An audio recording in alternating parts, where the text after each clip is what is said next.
I'd like to begin by welcoming those members of the public and press who are watching the live stream of this meeting via the Council's website. Members, you are now aware that you need to keep your video cameras switched on for the duration of the meeting and to keep your microphone muted, except when I invite you to speak.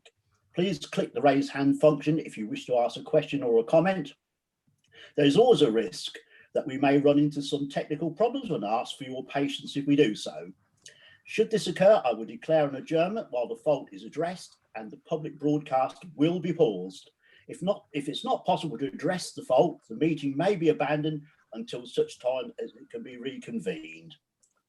Can I remind members and officers and public speakers that all virtual meetings will be recorded and those recordings will be published on the Council's website, and also please turn your mobile phones off or place them on silent during the meeting.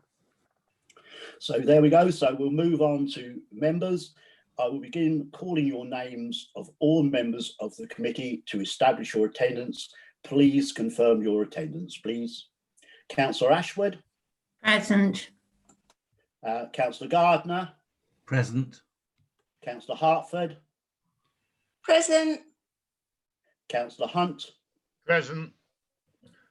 Councillor Kindersley. Good morning, Chairman. Good morning. Councillor Scott. Yes, present. Councillor Mandy Smith. Present. Myself, David Connor, and obviously I'm present. Thank you. So thank you, councillors, for that. I'll now hand over to Democratic Services officers to take us through the first item of the agenda, which is the election of chairman/woman. Thank you. So over to you, Dan, please. Thank you, Chair. As it's the first meeting since we've had the start of the municipal year, please can I have a proposer and a seconder for chairman? I'd like to propose David Connor as chairman. Thank you, Councillor Hunt. And to second that? I'll second that. Lovely. Please.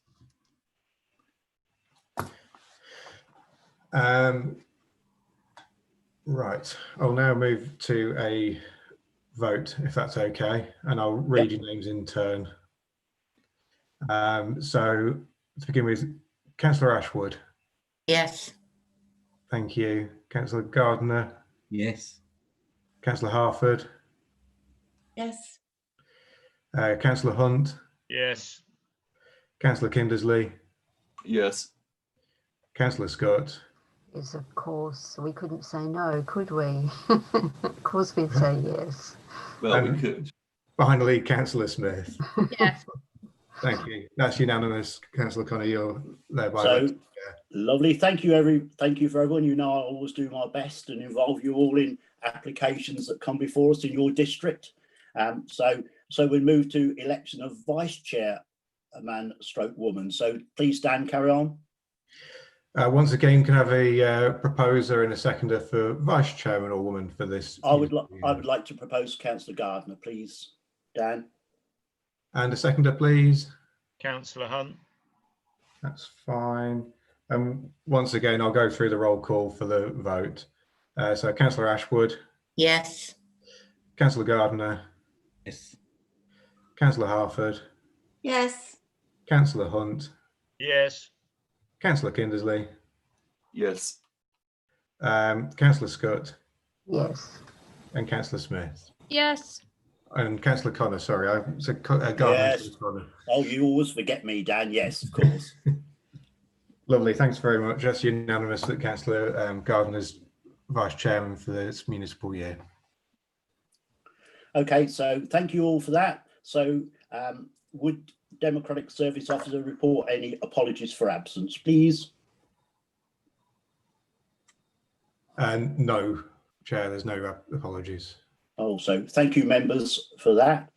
So we just move on to declarations of interest. Does any members wish to declare any disclosable pecuniary interest or non-statutory disclosable interest?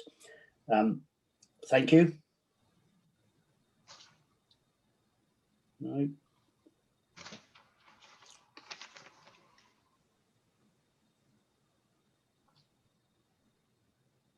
No, we're all right for that, Dan, are we? Yeah, no declarations, Chair. Lovely. So we'll move on to 5 minutes of the meeting. We are being asked to approve the minutes of the meeting of October the 3rd, 2019. Goodness me, as a correct record. Can I ask any member who does not agree with the proposals to click the raised hand button function to the right of the screen now, please? Councillor Hunt, Chair. Councillor Hunt, please continue. Yes, thank you, Chair. It's not that I'm sort of disputing what was written, but on page 5, there's reference to officers who were going to find out whether they could share some information with Little Downham Parish Council. I really wanted to know what the result of that was. Sorry, I should have brought that up under matters arising, really. But no, there isn't a section. So that's on page 5 of the minutes.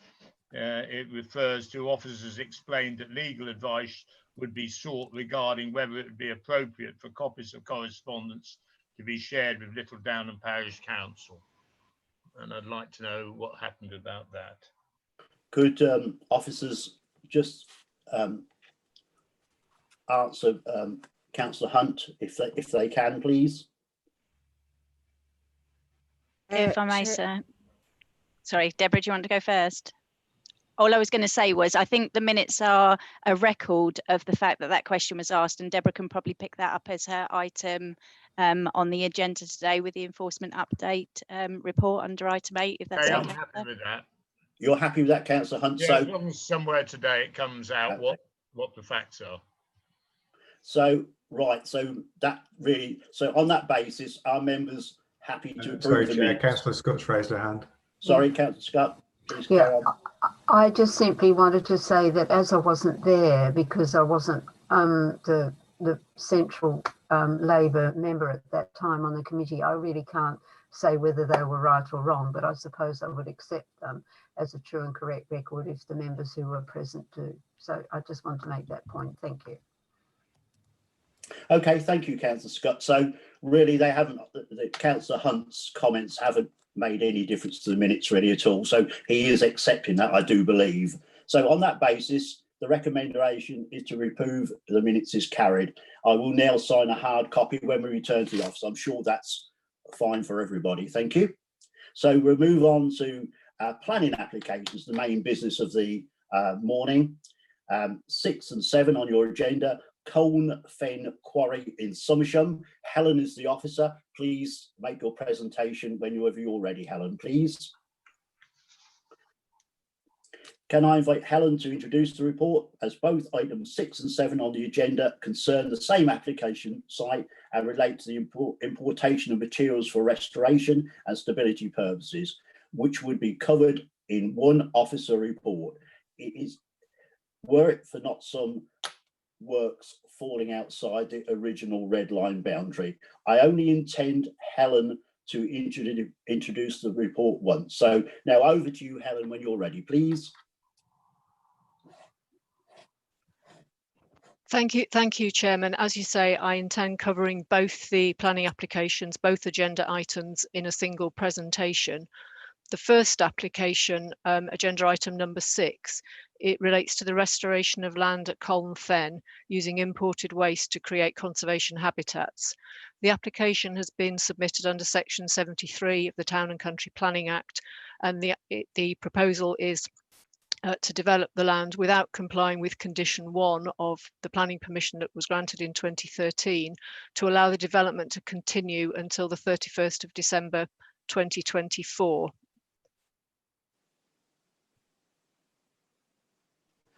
The second application is for the importation of inert waste to stabilise land for a bridleway, and as the chairman said, it needed to be a separate application because this particular bit of land falls outside the area covered by agenda item number 5.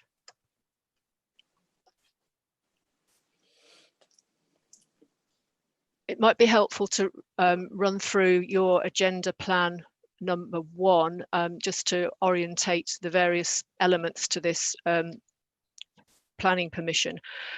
Planning permission was granted in 2013 for importing inert waste to various parts of the former Colne Fen quarry. Partly they were for remedial works for safety reasons.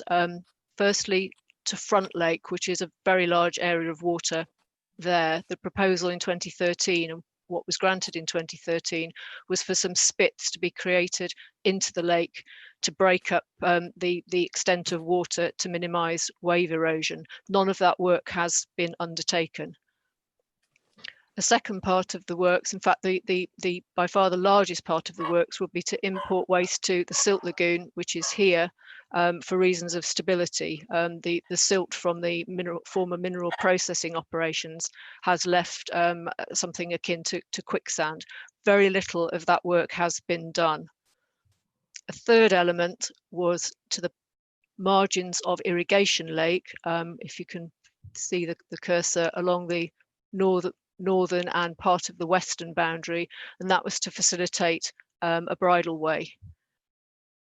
And then the final two pieces that were granted in 2013 were just to the southeast, an area of agricultural land that was lower than the rest, so that was infilled with a small amount of waste to bring it up to the former field level. And then finally, material was brought into Relake to create smaller fish rearing ponds. Part of the Relake work has been done, and all of the agricultural depression area, that's been completed.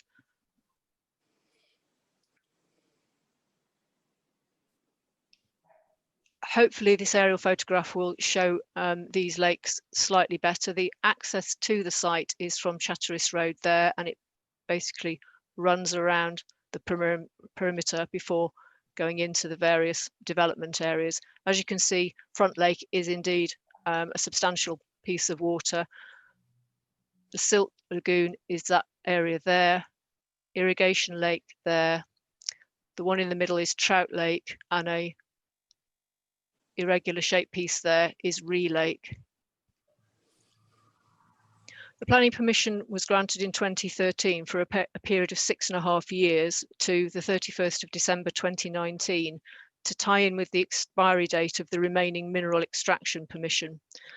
There was at that time an expectation in the local community that HGV traffic from Colnfane Quarry would cease by the end of last year. It's not unusual for landfill operations not to be completed within the initial time period set in the planning permission, but usually they're pretty close to finishing, and any request for an extension of time is relatively short. In this case, however, the majority of the development permitted in 2013 has not been completed, and permission is now being sought for approximately the same length of time again. I think you'll have picked up from the report that there are two main areas of concern from within the local community, the parish councils, rights of way users and local residents. And they are the continued HGV traffic, particularly on Chatteris Road, and the failure of the landowner to reinstate the permissive bridleway. I'll first deal with the traffic. If a landfill void has a fixed capacity, the effect of granting an extension of time is effectively to defer the HGV traffic. If there's only so much void to be filled, there's only so much material can come in, and so many vehicles are required. However, in this case, as set out in the report, the capacity of the silt pond was recalculated by the applicant after they drained it, and the capacity is found to be more than double what they thought in 2013. So that rather negates the argument about deferring the vehicle movements. However, that is partly offset by the applicant dropping the Front Lake proposals from the current scheme. So that would take out a quite significant quantity of material from the development. The existing permission has an HGV limit in a condition, 120 movements, which is 60 in, 60 out. And they're proposing that that limit would stay if planning permission is granted for a further 5 years. From information provided to the Waste Planning Authority under condition 14 of the 2013 permission, on very few occasions did the input rate come anything near 60 loads, and on many days there were fewer than 10. So it's quite clear that the amount of material was not forthcoming as foreseen in 2013. The site has been closed since March 2020, and an entire year's dry weather has been lost. So the applicant has requested recently that planning permission be granted for 5 years from the date of the permission. In our view, you'll see from the report, we're recommending that if permission is granted, it should be subject to a Section 106 agreement. These agreements normally take a number of months to complete. So that could lead to a protracted 5-year period. So we're recommending that it would be reasonable to allow 5 years from today's meeting. That would give an extra 9 months beyond the end of 2024, and probably crucially, most of the 2021 dry season.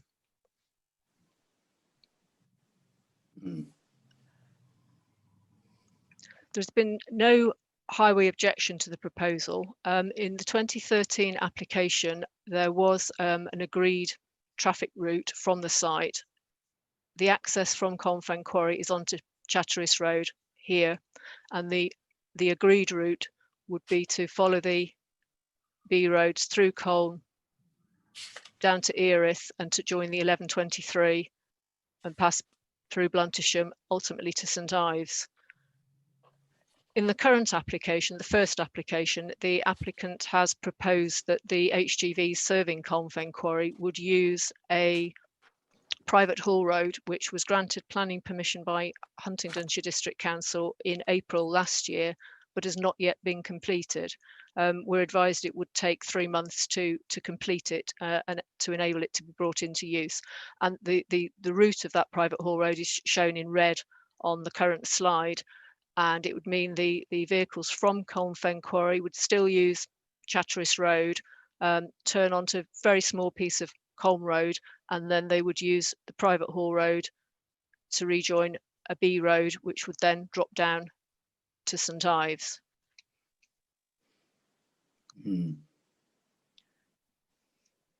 This, of course, would take traffic away from Colne, Erith and Bluntisham, but not from Chatteris Road and the junction at Somersham.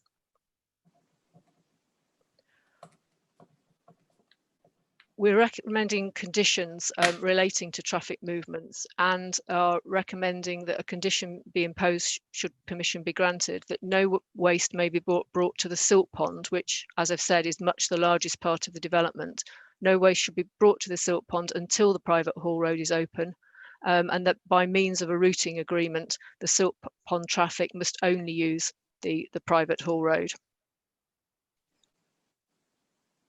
I'll now move on, if I may, to the second significant issue, which is rights of way and bridle way. In 2006, there was a legal agreement linked to a mineral permission, which required the installation of a permissive bridle way. This was Agenda Plan 2 in your pack, and the permissive route would run from along the southern part of the southern boundary of Ree Lake from point A. It would then turn northwesterly along the western boundary of Ree Lake, Trout Lake, Irrigation Lake, and then turn to follow the side of the silt pond and pass to the western side of part of Front Lake to point F, which was at the time when the Hanson land ownership stopped. It's important to know that the agreement was for a permissive bridle way.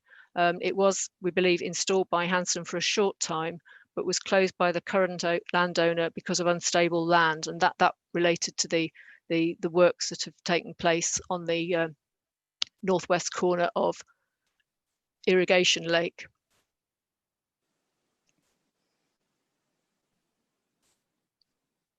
It's telling me my internet connect. Oh no, that's a photograph looking northeastward from point B on your agenda plan map, and it shows what is from point B to point A legally a public footpath. Beyond point A, it's a public bridleway. So part of the permissive route was to upgrade that small stretch of footpath to become a bridleway. That slide is taken from approximately point B and is looking up the northwest boundary of Ree Lake and beyond the western boundary of Trout Lake. This is not terribly clear, but it's really looking along the northwestern boundary of Irrigation Lake, taken from approximately point E, and it shows where the infill works which were completed last year have been done. The surface needs to be created, and under the 2013 permission, this is what was approved for the bridleway, for that section of the bridleway following the importation and stabilisation works.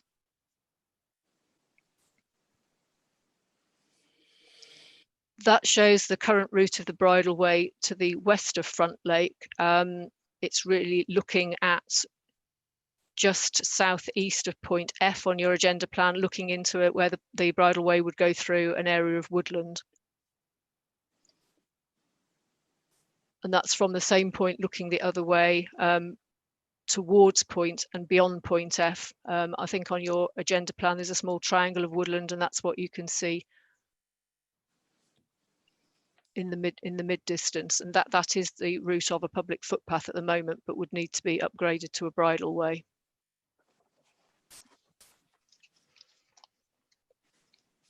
It's worth noting that the permissive route was a dead end for riders, although the public footpath would continue to Chatteris Road. In the 2013 application, the landowner said that the bridleway route would be reinstated by the end of that year. And so now, nearly 7 years later, the bridleway has still not been reinstated. So the local community's disappointment and frustration is entirely understandable. The works to Irrigation Lake were completed by the autumn of 2019. So it seemed as though the end was in sight, and a bridleway could indeed be installed insofar as the permissive route was concerned. However, it then became apparent that a similar problem had occurred on the western boundary of Ree Lake, and that's a photograph from the summer showing cracking close to the boundary, which is similar to what was the case with Irrigation Lake some years ago. And that's the reason why the second application needed to be made. The 2013 permission didn't include that western boundary of Ree Lake, so a separate application has been made to stabilise that by buttressing up the existing boundary.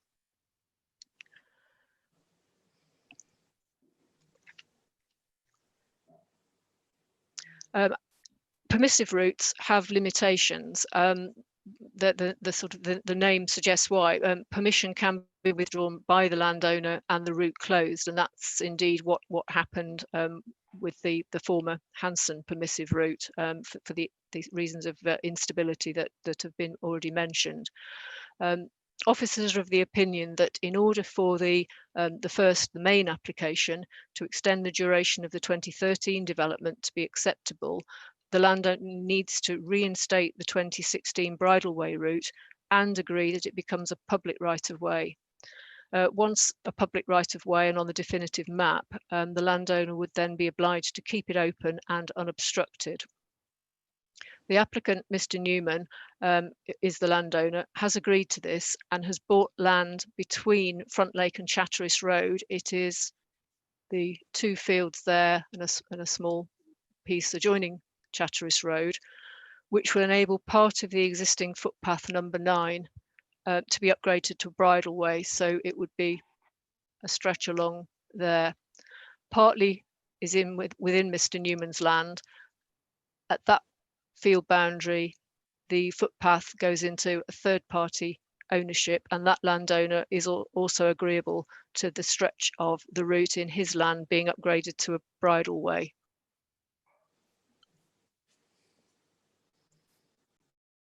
That slide is looking from approximately point F, northwest of point F, looking across the new land that Mr. Newman has bought to the point where the path would cross into the third party land. And that shows a bridge over the Cranbrook Drain from the Chatteris Road, and the route of the footpath would be alongside, and bridleway would be alongside the wood. The bridge is designed for pedestrians, so would need to be upgraded to safely accommodate horses.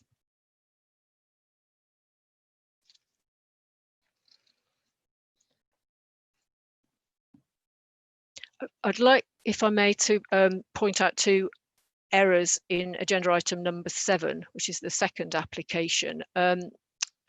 The front page, page 47, and in the recommendation, paragraph 10.1 on page 61, both make reference to the completion of a section 106 planning obligation. That should be deleted from the body of the report. References to the 106 agreement had been removed, and I'll explain why. Initially, we thought that we would need to tie both the planning permissions, if granted, to a legal agreement to create the bridleway, but on thinking it through further, that's not the case and would indeed have some disadvantages. If agenda item 6, the extension of time application, is granted as recommended, it would be dependent on the landowner agreeing to create the public bridleway, and that would need to be secured by a section 106 agreement. As I said, we don't believe we need to link the second application to the 106 agreement. If we were to do so, it would delay the issue of the planning permission and therefore delay the landowner being able to bring in the works that are necessary on the western boundary of Ree Lake to reinstate the bridleway. We consider it's important that the works to facilitate the bridleway reinstatement should be prioritised, and so we're proposing in condition 17A on the first application that no further material under the Clare Protocol should be brought to the fish rearing lakes in Ree Lake until the bridleway work is complete. In other words, the bridleway work has first call on any Clare material. We're also recommending that the Clare material may use the 2013 HGV route until the private access road is built. So we believe that that scenario will allow the best chance of the material coming into Ree Lake and the bridleway works being completed. To tie the second application to the extension of time permission, we're recommending in condition 17A a limit on the amount of inert waste to the silt pond until the bridleway works have been completed. Quite a lot of progress has been made in respect of the bridleway, but if the section 106 agreement isn't completed and the extension of time application can't therefore be granted, the fallback restoration scheme would need to be implemented, and then that would include reinstating the permissive bridleway. That couldn't happen without the works to the western boundary of Ree Lake, so there is no reason to delay, in our view, granting planning permission for the second application. We understand that the continued use of Chatteris Road by HGV traffic from Colnfen Quarry is not welcomed by residents, but there is no sustainable highway capacity or safety reason to refuse planning permission. When the private haul road is complete, it would take HGVs out of Colne, Erith and Bluntisham. Works to the west boundary of Ree Lake are needed to create the bridleway, either the public through route or the permissive dead end route. Securing a public through bridleway is considered to be a significant long-term benefit for the community. The 2013 scheme for the restoration of the silt pond is of greater ecological benefit than the fallback scheme. These factors have been weighed against the continued use of Chatteris Road by HGVs from the site, and on balance, officers are recommending that the proposal should be supported. I have nothing further. Thank you.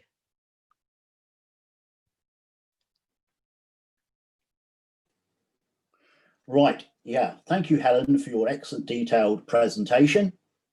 Members, before we invite public speakers, can I ask whether there are any questions or points of clarification for Helen? If you do so, please use your raised hand function. We're also joined by Tom Rutsala, Assets Information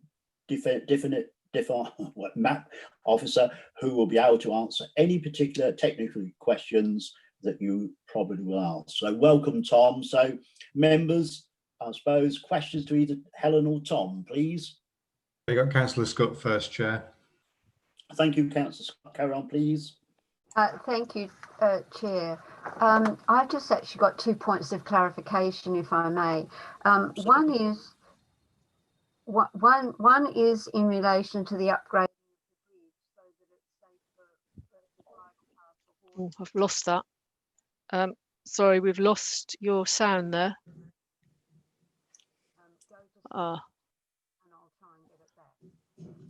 Yeah. I'm sorry, I've lost all except the first part of Councillor Scott's speech there. Go to somebody else and I'll fix it. Councillor Scott. Oh, okay. Go to someone else. Go to Councillor Hunt, Chair. Councillor Hunt. Can you hear me, Chair? Yes, Councillor Hunt. Okay, this is questions for the officer. I'm very concerned about the lack of urgency that the applicant seems to apply to these matters. And if I was a local resident, I'd be very concerned when things just wound on for year after year after year with no action. Could I have confirmation that the routing agreement, when it hits the A1123, would go right and access to St Ives and the A14, and that would be a formal routing agreement? That's one question. And what pressure would be applied to the applicant to complete the haul route in minimum time? I'd be interested to know that. There are 2 questions. Thank you. Would you like me to come back, Chairman? I would indeed, Yeah. Helen, please. Yeah, thank you. I can confirm that the routing agreement is, until the haul road is built, is the same as the 2013 one, and indeed when the traffic hits the A1123 it would turn right to St Ives. Thank you. Your second question, Councillor Hunt, one of the conditions we have recommending be imposed on the first application is that no material can be brought to the silt pond until the haul road is completed, and they can only use the haul road, the new haul road, for material to the silt pond, and that's by far the largest part of the development. And you feel this is an effective incentive to get the applicant to get this haul road finished? Because I see it as being a key to some sanity from some of the villages in that area, and it looks like Somersham aren't going to benefit too much, but another 3 villages would, as and when that whole route is there. And if it isn't there, there's 60 vehicles going each way. Yeah, yes, I understand what you're saying. Well, the silt pond is a large part of the development, and they simply wouldn't be able to undertake it in compliance with the planning permission until that haul road was put in place. Okay, so you've grasped my concerns and you're pressing the applicant to do the right thing. They did put the planning application, submitted it on the basis that that haul road would be used. So we for the reasons I said in my presentation, we feel in the interests of getting the bridleway work started and finished as soon as possible, they be able to use the old route to do that. But that's a very small part of the overall total, and that indeed the applicant put forward the proposal on the basis of the haul road. So for the silt pond works, they should indeed use that. Okay, thank you. So that satisfies your 2 questions, Councillor Hunt, I'm sure. So shall we try again, Councillor Scott? Cross fingers. Is it working? It is. Oh, thank you.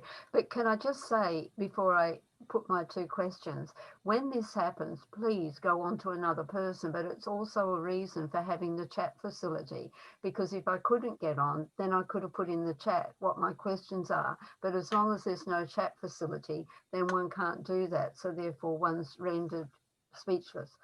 But my two questions are this, just for clarification, on the upgrading of the bridge so that it is able to be used by the horses as a bridle path.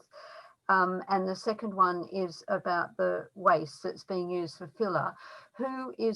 Could you clarify that the responsibility for upgrading that bridge lies with the applicant? And number two, what assurance do we have that the waste that is being used for the filler is actually safe and doesn't carry with it material that could cause problems in the future, that is waste that ought not to be used as filler? Thank you. Thank you, Councillor Scott. Yes. Yeah, thank you, Chairman. Yes, I confirm that it will be up to the developer to bear the cost of replacing the footbridge with a horse suitable bridge. And in respect of the infill material, I think the report explains that there is a protocol known with the acronym CLARE, and that's a way of a developer identifying clean, excavated, naturally occurring excavated soils, and the purpose of that is so they're not classed as waste, and so they don't need an environmental permit. But the applicant has to comply with the CLARE protocol, which would be overseen by the Environment Agency in the event of any suspected breach. And then the material for the silt pond, which, as I say, is by far the largest amount, the operator has an environmental permit to dispose of inert waste, so they would need to comply with the terms of the environmental permit in respect of categorising the waste, and they would be subject to Environment Agency inspections like any other landfill site would be.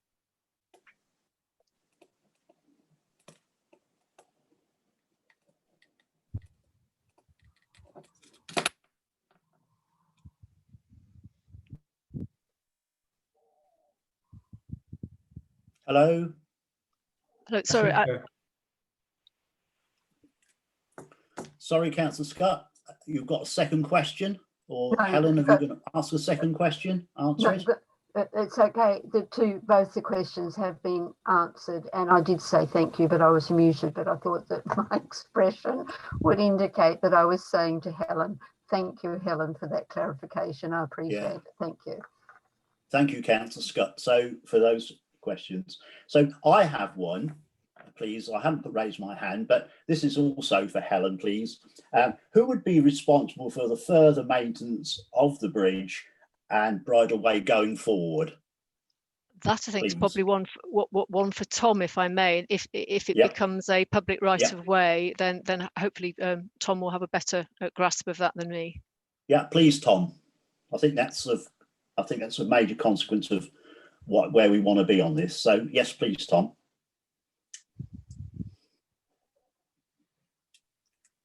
You're on mute. Yeah, hopefully you can hear me now.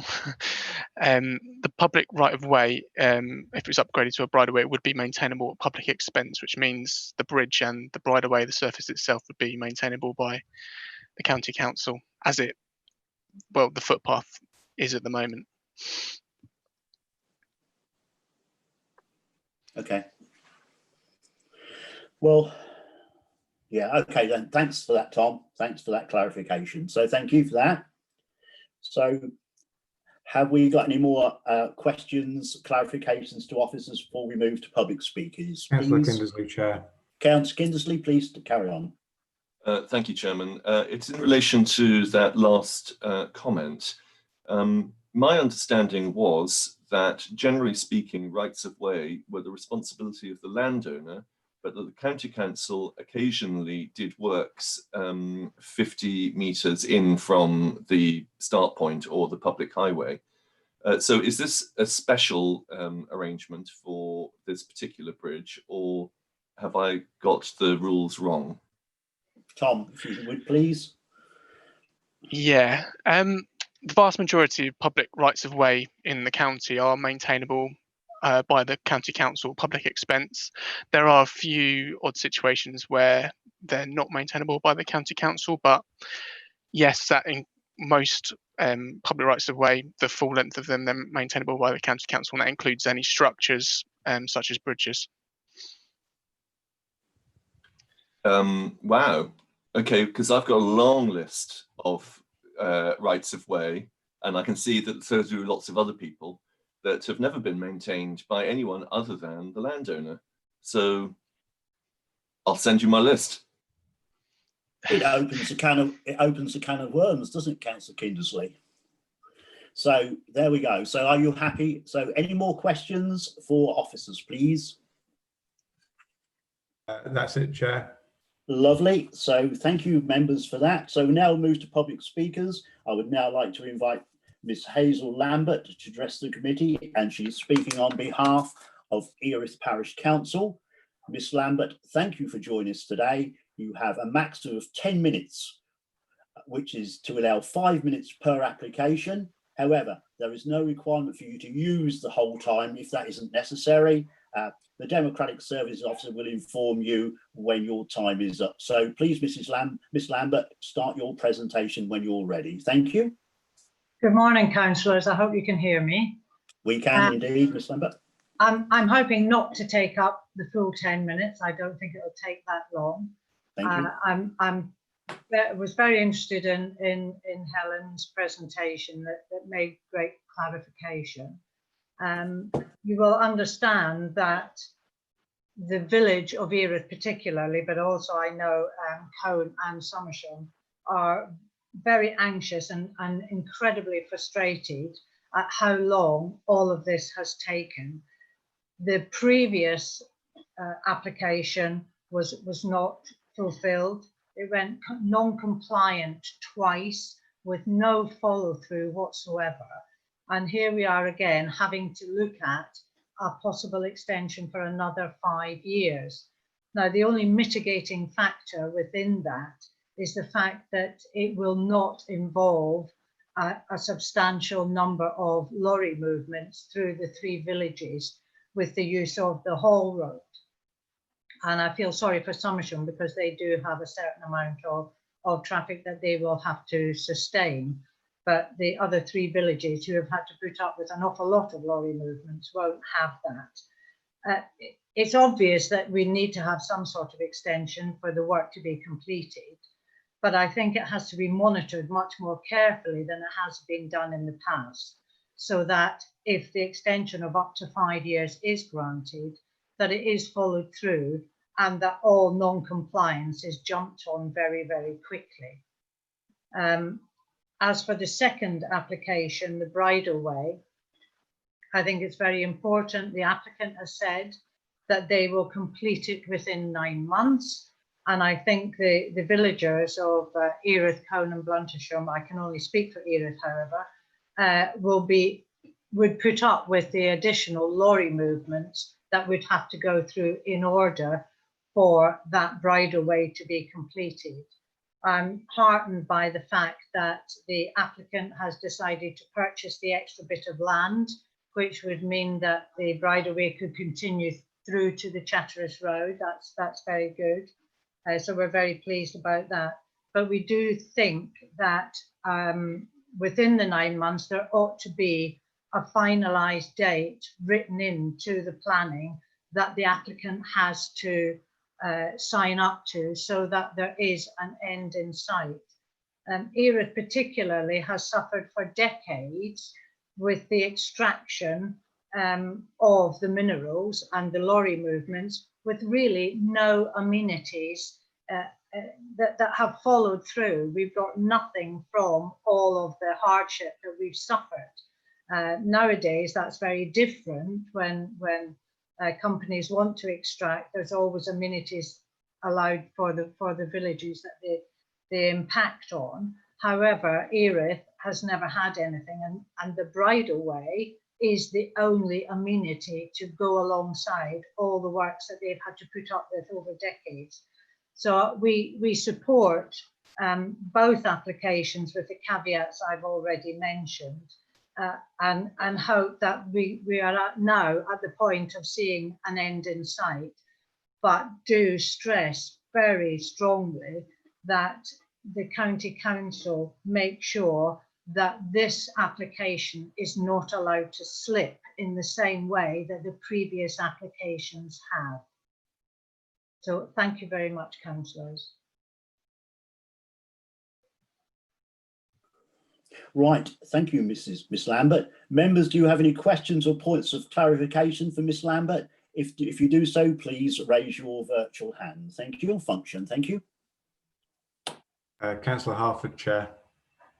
Councillor Hartford, please. My question is not for the speaker, but it's a question of officers that arises from what she has just so very clearly articulated.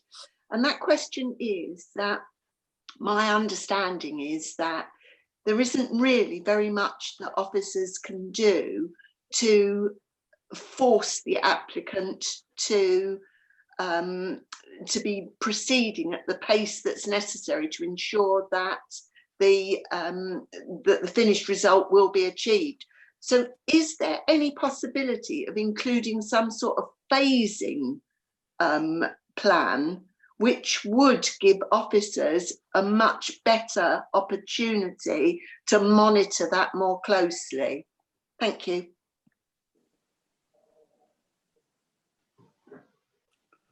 Would you like Officers? me to try and address some of that, Chairman? That probably could be dealt with in debate, really. This is really questions for Miss Lambert, although Councillor Hartford's comments are really, really relevant. But really, should we have that for debate where you can address that and move on from there? Because it's not really a question for Miss Lambert, is it? Thank you. But it's a relevant question. If one wants to take it down the debate, I'm happy for that. That's it for questions to Miss Lambert, Chair. Thank you very much. So thank you, Miss Lambert, for coming to speak today. The Democratic Services Officer will now return you to the lobby from where you can watch the remainder of the meeting if you so wish. But thank you, Miss Lambert, very much for your articulate presentation. So now we have Mr. John Goff. He's the contractor on behalf of the applicant who is registered to speak. Mr. Goff has let me know that he has nothing more to add that is not already in the officer's report. However, if members have any questions, he is more than happy to answer them. So members, I think Mr. Goff's there, is he? He is, Chair, he's on mute. He is, he? Okay. So any questions for Mr. Goff then, please, from members? Councillor Hartford, Chair. Councillor Hartford, thank you. Thank you, Chairman. So, Mr. Goff, you've heard what that lady just said, Miss Lambert just said, and you heard the question that I asked that is going to be addressed later in debate. But I guess that it's quite pertinent that I ask you what you do to assure residents that, unlike the previous owner of that site, who obviously took the profit and ran, you will ensure that their fears are not realised and that this project actually gets to completion. Thank you.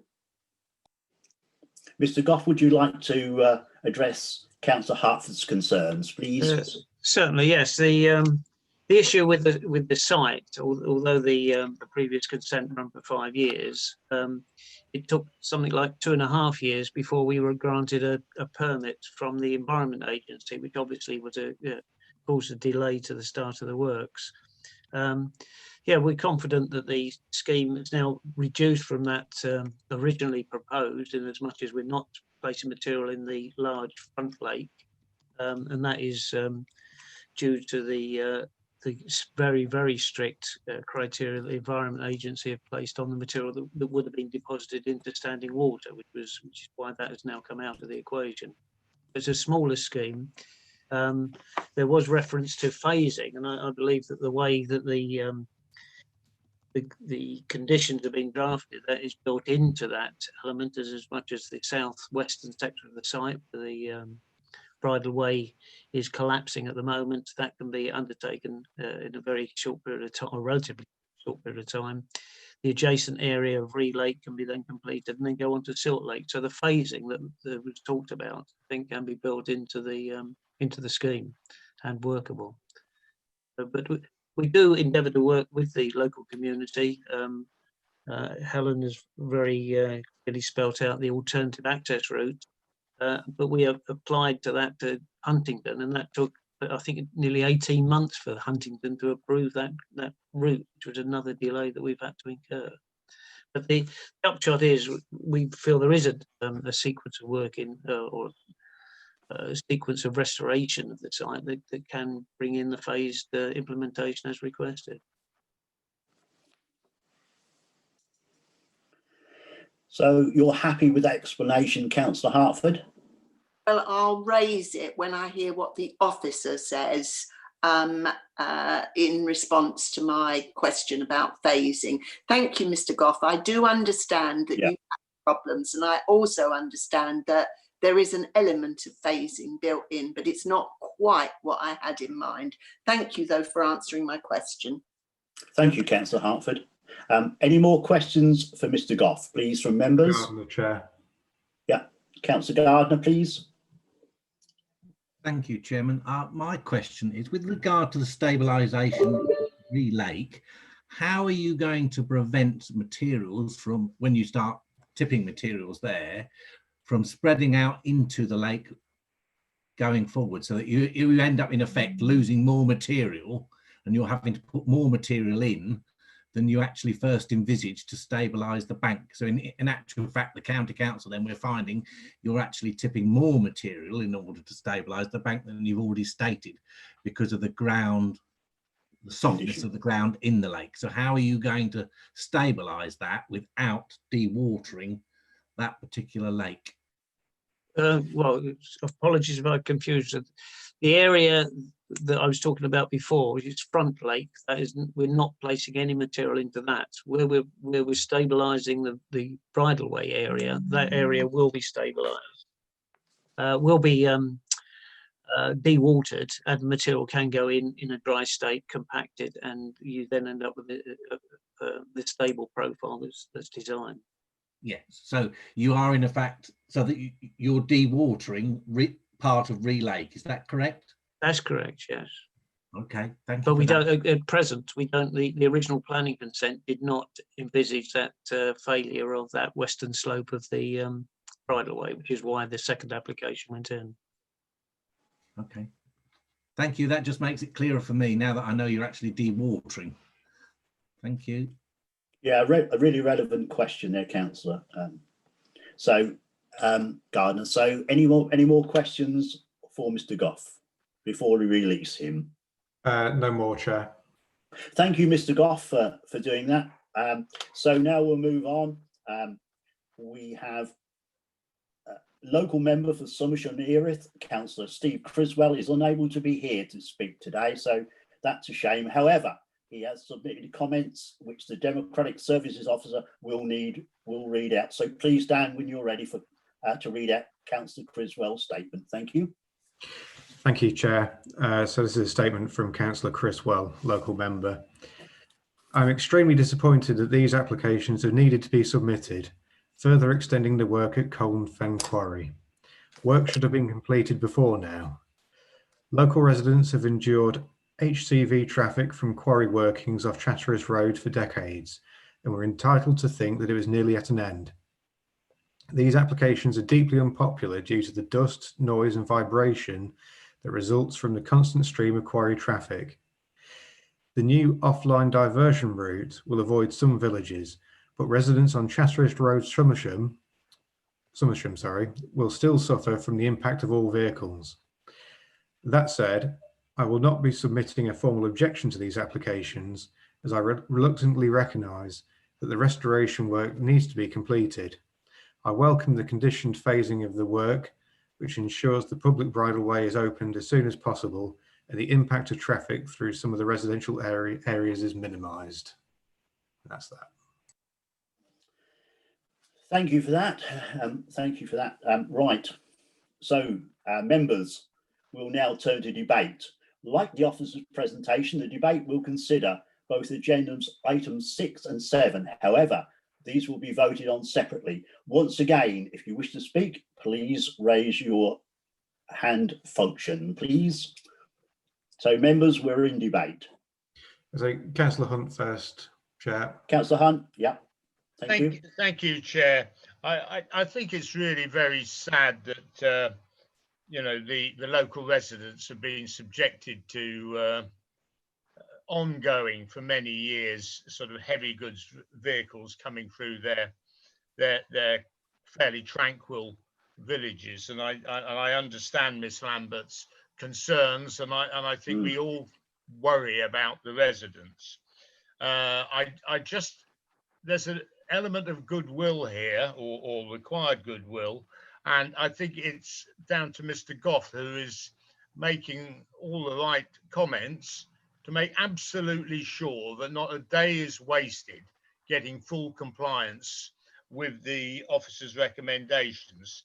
I mean, I agree with Councillor Criswell, who knows the area very well, and I think we should, you know, we have to basically allow gravel extraction, and you know, heavy goods vehicles are needed, but I think that a maximum of goodwill and a wish to completely comply and be a very good neighbour as far as possible with the residents of the villages.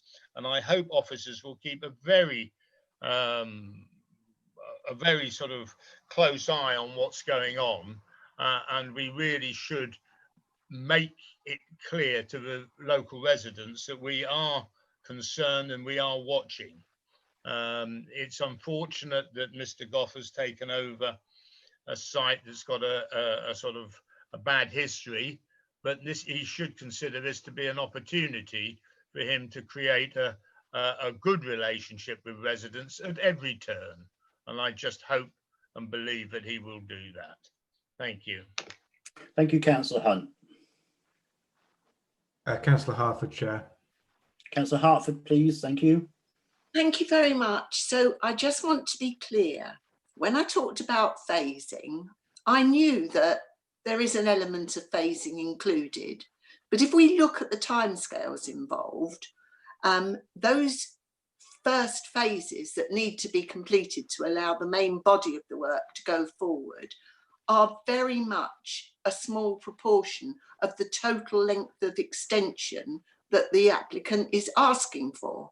So my question was more about, when the main body of the work commences, what phasing can be put into that work in order to make sure that that work is kept going and moves forward, so that by the time the extension is complete, all the work will have been finished. I absolutely endorse everything that Councillor Hunt has just said. I think our villages put up with an awful lot. There are, I think, no options open to us other than to support the recommendation today, and fingers crossed that this will finally bring the resolution that residents want. But I am concerned that there is still ample opportunity for that work not to progress in the way that it needs to progress. And that is what I'm asking about. Thank you. So, officers, would you like to come in there and allay Councillor Hartford's fears, please? If you can. Thank you, Chairman. If I'll just start with one or two observations, and I think Emma Fitch may add to that. I think the applicant, Mr. Goff, said that the principal reason for the delay was the length of time it took to secure the environmental permit. Yes, the government advice is developers should what they call twin track their applications for environmental permits with planning applications, so that there is not so much mismatch of time. But that, now the permit's in place, can no longer be a reason for any delay. You may note that on the second application, the implementation condition we're recommending, it might have been suggested that we require implementation within a month, but I'm mindful of the fact that we're about to move into the wet season. And I think one factor that is outside any developer's control is the weather, both from the sources of the soils and also actually being able to get on site and place them. So that's why we've arrived at the 1st of May, that hopefully there'll be some dry weather between now and then, and they can get on with it. But that does mean that they don't lose all their 9 months of completion time within downtime. And I think in this case, availability of material is a factor. The operator has for the duration been McGeorge Limited, who operate a lot of sites, and it may well be that they need to reprioritise where the available material goes to, that it comes to this site as a priority. And I agree, the phasing that we're recommending only goes so far, and it is mostly geared to making sure the bridleway works are done and nothing impedes that. But Emma Fitch may be able to add something to what I've just said. Would you like to come in there, Emma, please? Yes, if I could. I think one thing that we will hold our hands up to is when we did the planning permission back in around 2013, we didn't allow for any delays, and we also didn't put any triggers or phasing in, and we didn't prioritise the bridleway. So one thing that we have done with the benefit of hindsight is discuss, particularly with our legal colleagues, how we can make sure that certain parts of the development come ahead first. We also put a restriction in linked to the alternative haul road route for the HGVs. And also when it comes to the amount of vehicles coming in that are going to be monitored by Deborah Jeekins' team, as part of that, we've also looked at how many lorry loads you would need of material. If they used maximum over those periods of time, what would be the minimum amount of time? Helen's done all of those calculations. We then have to allow for weather and the ability to get the material. And what we've done as part of looking at how we can best monitor this going forward, and we've certainly been discussing it with Councillor Criswell, I know, to try and assure some of the locals, is that with the condition that we're putting on about the vehicle movements, that includes the weighbridge records as well. So what we'll be able to do is to demonstrate how much material is coming in, and we'll be able to easily see if they're falling behind. And I'm sure that's something Deborah can pick up on if there's any questions on an enforcement matter, because what we've done is, as far as we can reasonably go, to make sure this time we prioritise the bridleway. I'm sure McGeorge Limited is under no illusion that this is needs to be prioritised. This needs to be a site that needs to move forward, particularly for the community. And so therefore, I think we've gone as far as we possibly can.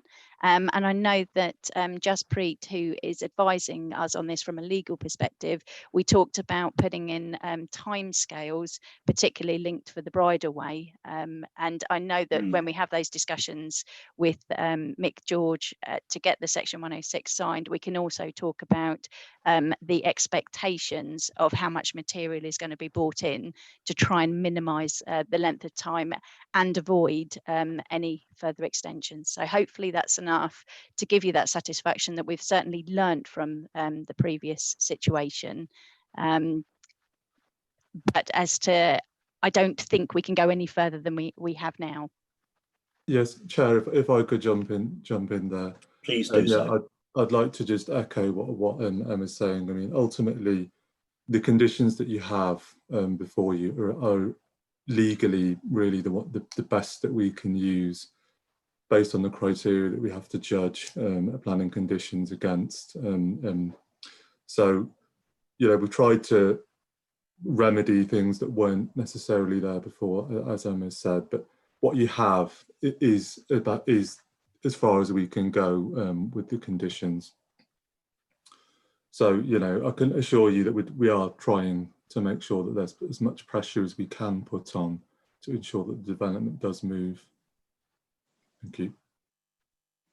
Thank you for that. Councillor Hartford, does that allay some of your concerns?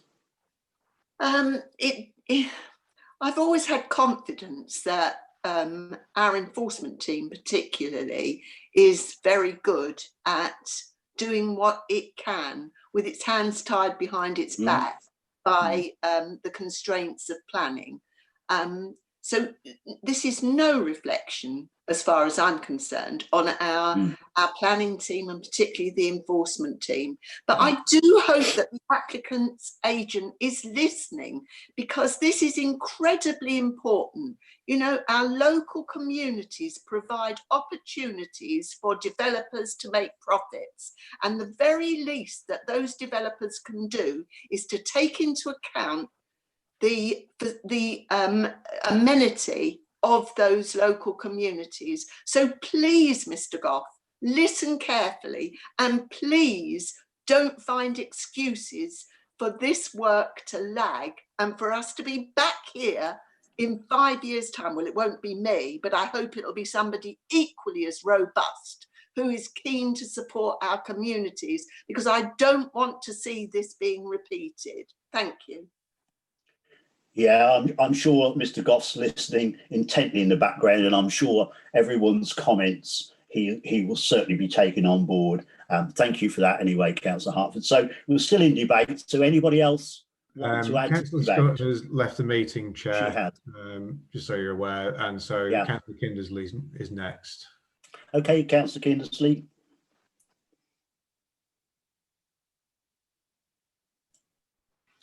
Thank you, Chairman.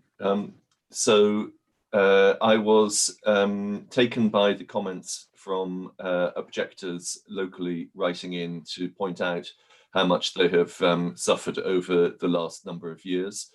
And I was equally taken by the pictures that Helen showed us, which show that this is obviously a really very beautiful place, and will only improve when people have proper access to it.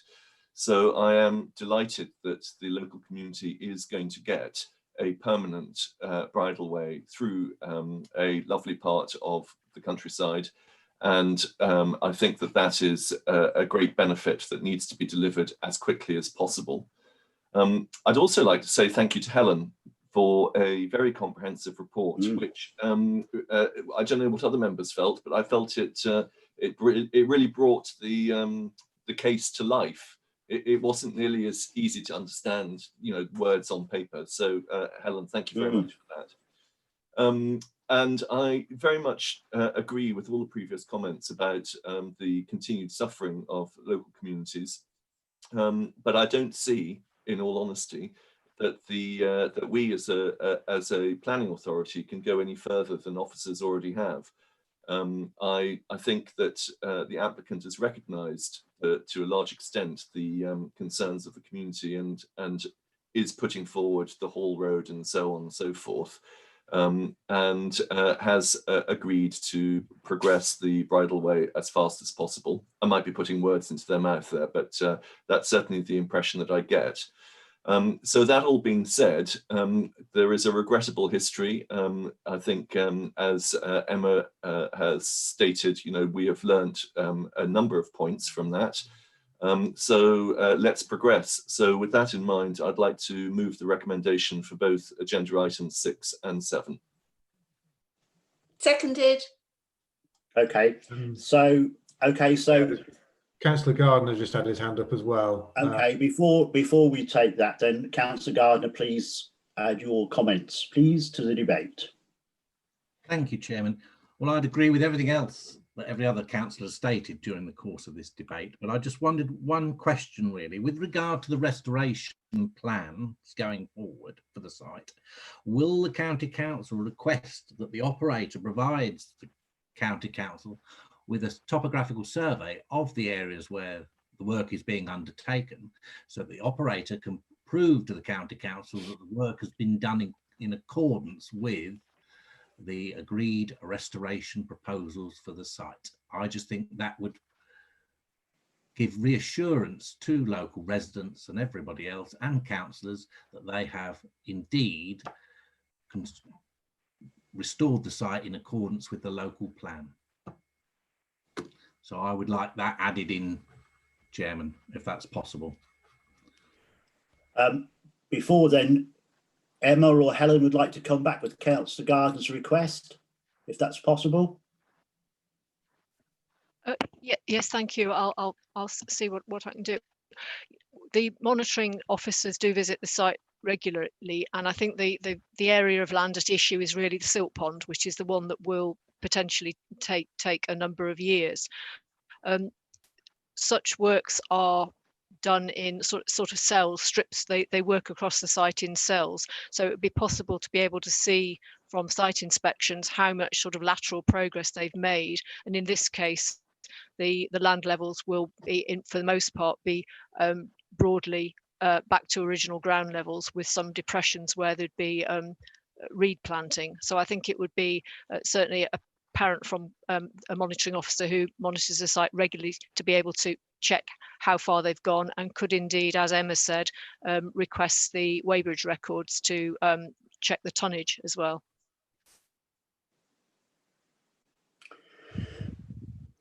Does that go far enough for you, Councillor Gardner? Sorry. Yes, that's fine, Chairman. So, members, have we all finished with the debate? Yeah, Councillor Kinsley, Chair. Yeah, okay, so lovely. So I have a proposer proposed by Councillor Kinsley, seconded by Councillor Hartford, for this recommendation as set out in the report. But please note there are two reports, and I will take each application separately. To be clear, this vote will be for agenda item number 6 only, application F/MW/025/19, and we are being asked that planning permission to be granted subject to the completion of a 106 planning obligation and the conditions set out in paragraph 10.1 of the officer report. So thank you, councillors. So now we'll go to each committee member in turn. If they agree with the recommendation that's set out in the report, please unmute your microphones to respond. So we're going to the vote now. So Councillor Ashwood? Yes. Councillor Gardner? Yes. Councillor Hartford? Approval. Councillor Hunt? Approval. Councillor Kindersley? Agreed. Councillor Scott? She's gone, Chair. Yeah, sorry, yes, my mistake. Sorry, she's gone, but never mind. Councillor Smith? Agreed. Myself, David Connor, yes. So that's unanimous. So that application has been approved. Thank you. So quickly moving on, I will now move on to the second application, agenda item number 7, FMW/020/20, to remind the committee the following amendment by Helen in her presentation. So she made an amendment, as we're aware. So we're being asked that planning permission be granted to the conditions set out in paragraph 10.1. I think I'm right in saying I had a proposal by Councillor Kindersley again and seconded by Councillor Hartford. I'm sure they're still up for that. So we'll now, thank you, councillors. So I'll now go to each committee member in turn. If they agree with the recommendations set out in the report, please unmute your microphone to respond. Councillor Ashwood? Yeah, agreed. Yeah. Councillor Gardner? Agreed. Councillor Hartford? Agreed. Councillor Hunt? Agreed. Councillor Kindersley? Agreed. Councillor Smith? Agreed. And myself, David Connor, yes, agreed. That's unanimous, and that's excellent. And that application has been approved. So thank you for that, councillors. So we'll now quickly move on. I'm really thinking about time. Enforcement update. So can I invite Deborah Jenkins to introduce the said report, please. So it's over to you, Deborah. Thank you. Thank you, Chair. I don't have a presentation, so I will just introduce the report, the first report being on the work of the Enforcement and Monitoring Team between the 1st of October 2019 and the 31st of August 2020, which is when we needed to publish or get the stats together to publish the report. The reports are normally presented to committee on a quarterly basis, but this is the first planning committee that's been convened since October last year. So this is a longer reporting period than is normal. During the reporting period, I just wanted to mention some staffing changes within the team. The Senior Compliance Officer post became vacant in January and is due to hopefully be replaced by a Planning and Compliance Officer role later in the year. And due to the situation with COVID, the Monitoring and Control Officer that works in my team full-time was redeployed from April until he came back to work in the team on the 1st of September. However, he has been redeployed on a part-time basis again now 2 days a week. So the team is slightly down. But obviously during COVID, a number of the authorised waste and mineral sites that we schedule visits to proactively monitor compliance with the planning permissions and the conditions were closed, and they weren't operative for a number of months, especially in the early stages of lockdown, because government guidance restricted all but essential travel. The visits to these sites resumed in early July, but on a gradual basis, noting both the operators' health and safety conditions and obviously the impact on the team.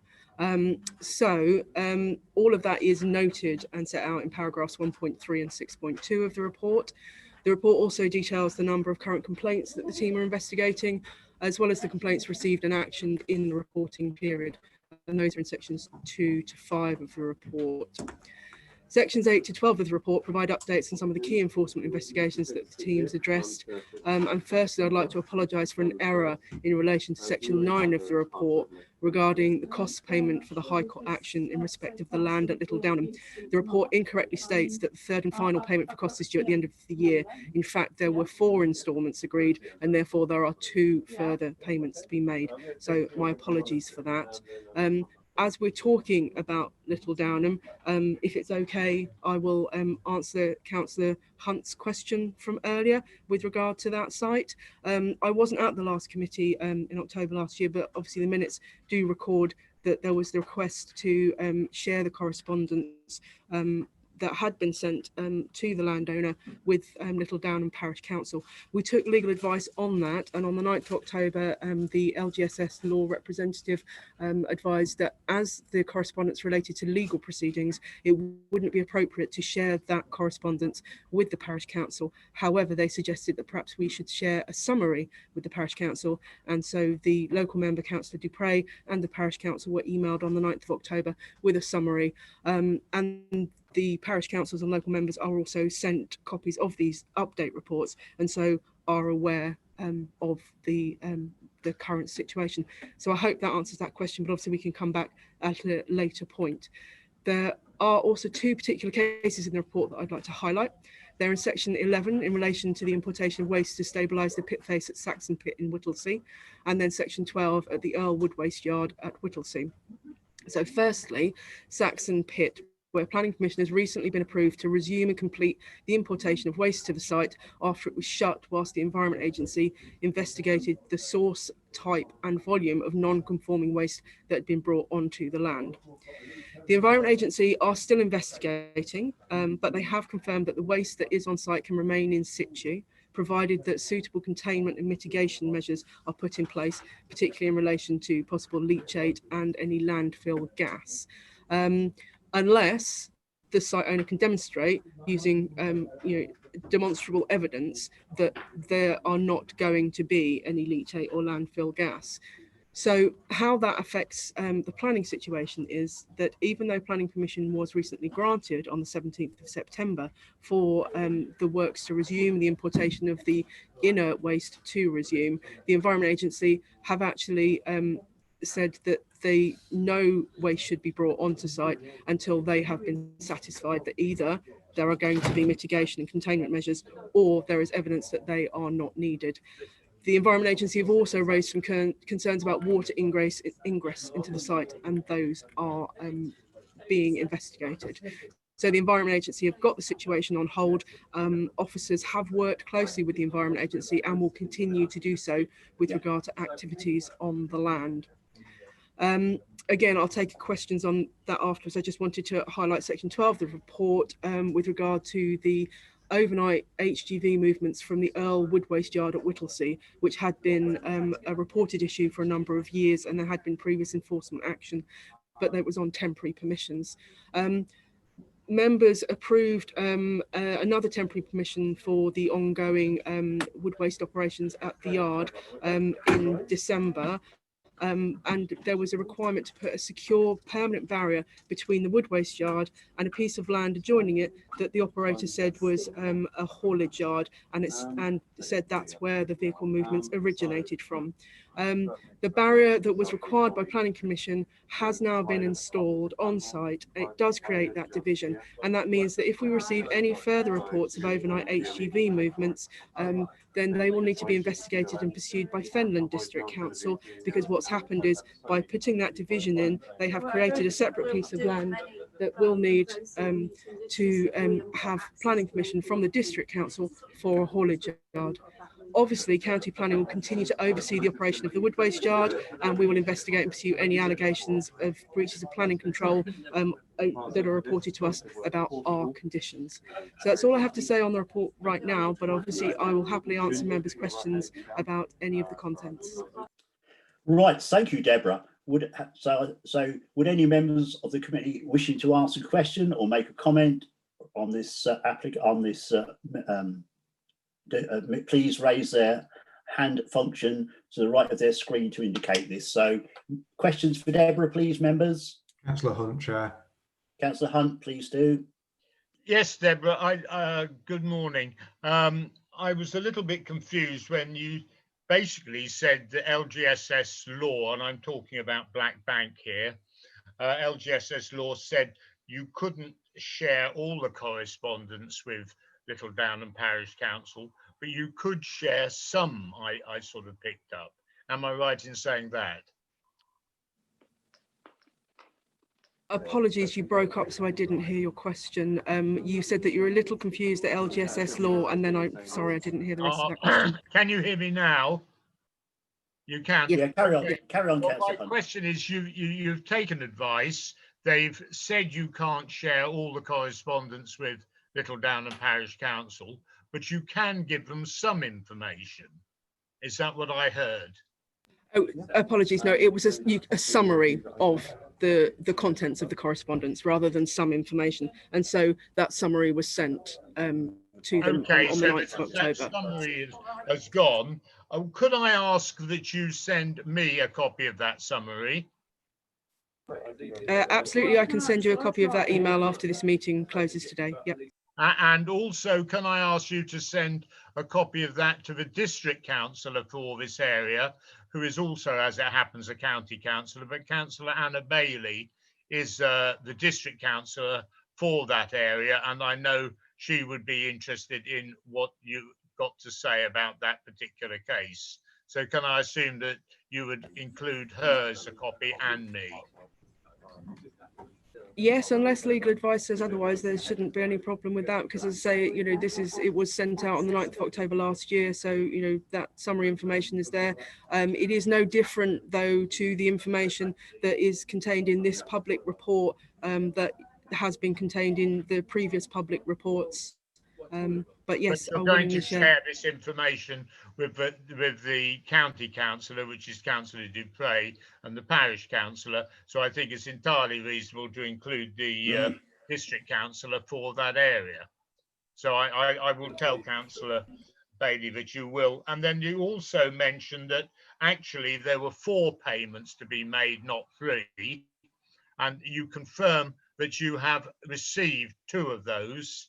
And could you tell me when the 3rd one is due? Yep, absolutely. There are 4 annual payments.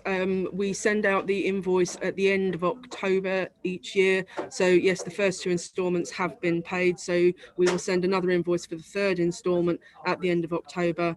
And then again in a year's time for what will then be the final payment. Okay, thank you very much indeed, Deborah. I appreciate it. Members, any more questions for Deborah, please? That's it, Chair. So we have been asked to note the report, which we have duly done. So thank you for that, members. So once again, it's the enforcement plan review. And could I ask Deborah to introduce the report, please, Deborah? Yes, thank you, Chair.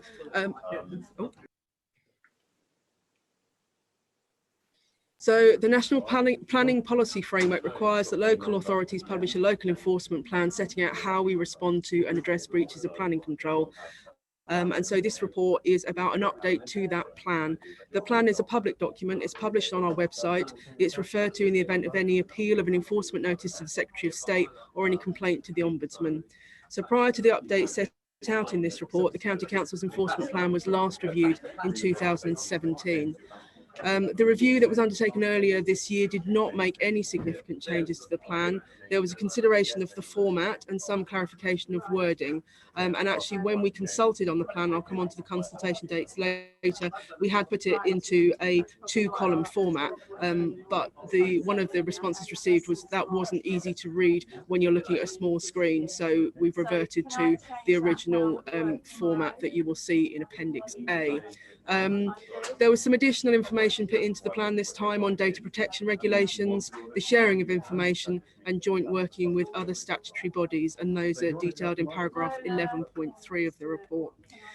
And then key points that the committee may also wish to note are that local members and parish councils are advised of any confirmed breach of planning control in the areas that they represent, and that formal action and updates on key cases are reported to this committee in the regular update reports, as they just have been in the previous agenda item. So the consultation on the revised plan ran between the 26th of February and the 8th of April this year, and the responses and any amendments that were taken as a result of that can be found in Appendix B, and again with the draft plan itself being in Appendix A. So this is the first planning committee that's been convened since the consultation period ended, and so this is the first opportunity to ask members to note the updated plan. And that's all I have to say on the report and the plan, but again, happy to answer any questions that members may have. Yeah, once again, thank you, Deborah. Would any members of the committee wish to ask a question or make a comment? If you please raise hand function to the right of your screen to indicate this. So questions to Deborah on this enforcement plan review. Councillor Kindersley, Chair. Okay, Councillor Kindersley, please carry on. Thank you, Chairman, and thank you very much for the report and for the details of the consultation response. The only comment I wanted to make was somebody, I can't remember who it was, questioned why local members and parish councils were informed about ongoing enforcement action.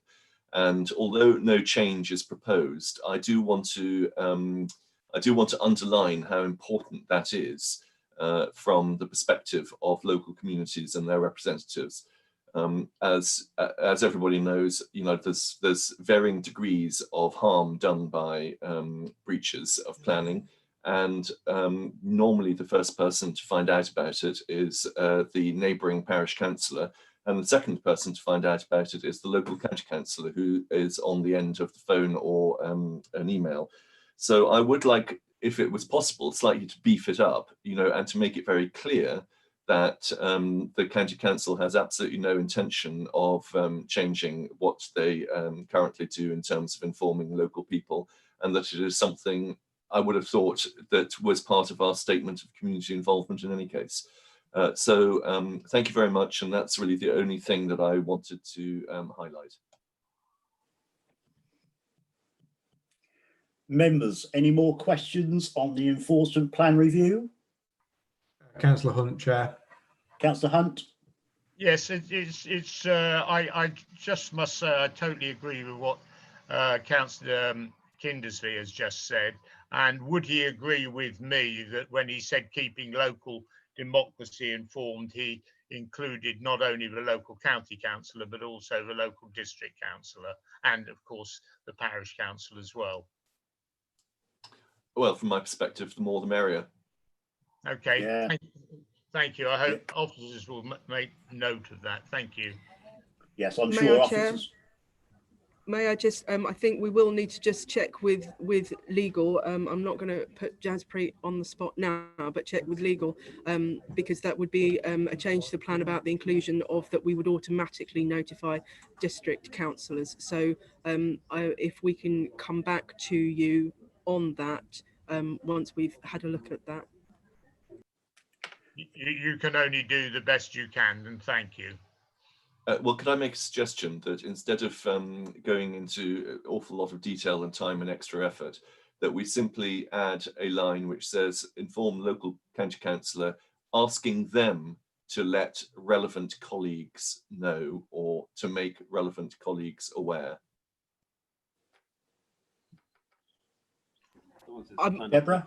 Again, I would just want to, because it is a public published document that goes on our website, and because we haven't consulted on that, and as you pointed out, you know, we did have, it was actually Omya, who represent quarries at Steeple Morden, that said that they thought that this was too much, that no other councils do this, and we, you know, we are standing by the fact that yes, we will let parish councils and we will let our local members know. So I just need to be very very careful and make sure that if we are going to publish this in our report, that we're not overstepping by saying that. So as I say, it's not fair to put Jaspreet on the spot now, No. but we'll talk to LGSS law, and then we will come back to members on that.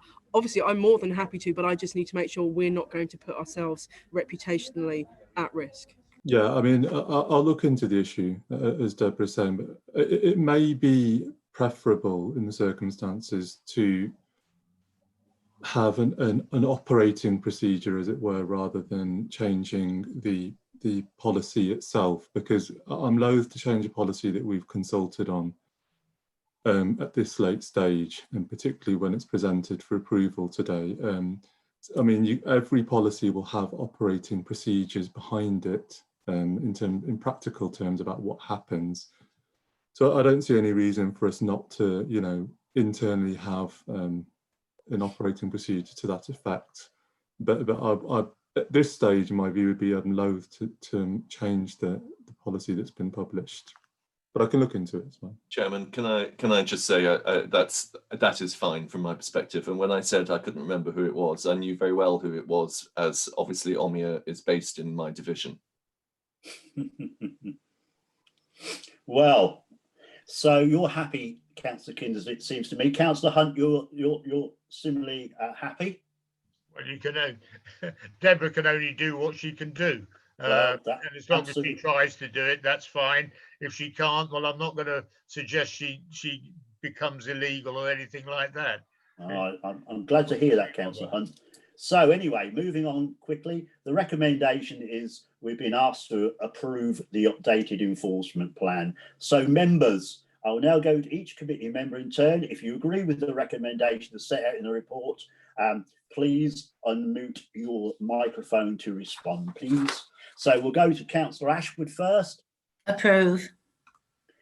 Councillor Gardner. Approve. Councillor Hartford. Approve. Councillor Hunt. Approve. Councillor Kindersley. Agreed. Councillor Smith. Approve. And myself, Councillor Connor, yes. So this updated enforcement plan has been approved. Thank you for your input, members, and thank you, officers, also. So it just leaves me for the last update, summary of decisions taken under delegated powers, which is obviously me. Members, we will now move. So members, if you've got any questions, please raise your hand function. This is on delegated powers. There's no questions, Chair. Well, thank you, members. That concludes that. So thank you, members. We've been asked to note the report, which we duly have again. So that concludes the meeting. Thank you all for attending, and keep safe, and see you hopefully very soon. Thank you, everybody. Thank you, officers. Thank you, members. Thank you, Chairman. Thank you. See you